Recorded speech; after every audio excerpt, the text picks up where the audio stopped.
हे प्रथमेश कॅडबरी घेऊन ये रे. ये बस.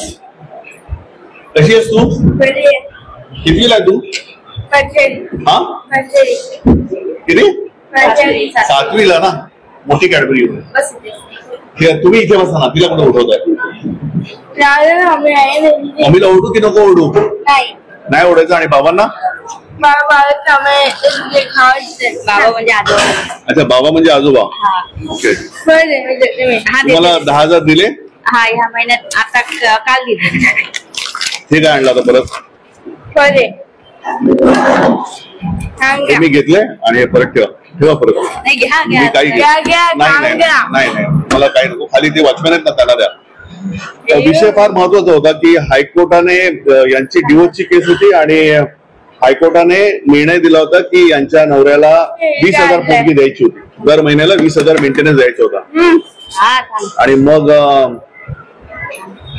त्याने यांच्या मिस्टरांनी सांगितलं होतं काय तो देऊ शकत नाही 20,000 रुपये. आता हायकोर्टाच्या निर्णयाला त्याने सरळ सांगितलं की मी देणार नाही. त्या ताई ज्यावेळी शिवसेना भवन मध्ये आल्या मी त्यालाही बोलून घेतलं. त्याला जो मला काही समज द्यायचा होता तो मी त्याला दिला आणि आता 10,000 रुपये दर महिन्याला तो द्यायला सुरुवात करतोय आणि त्यांना दिलेलं आहे.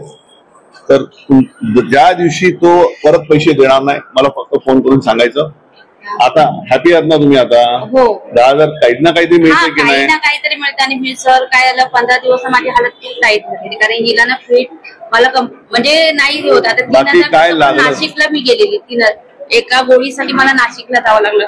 गोळ्या वेळ मी देतो ना तुम्हाला. त्यानंतर आता ही व्यवस्थित दिसते. मला ज्या काही गोळ्या आहेत त्या मला पाठवा. मी पाठवून देतो तुम्हाला. मेडिकलचा खर्च मी माझ्याकडनं करेन. ठीक आहे तो करेन ना मी. तिला काय हॉस्पिटलची गरज लागली मेडिकलच्या कोणताही काय लागलं तर मला सांगा मी करतो. हा या चला जा काळजी घ्या. काही टेन्शन घ्यायची गरज नाही.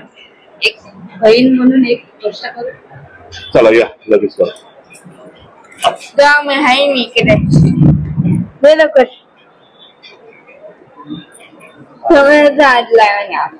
हा तू का आपला बस झालं.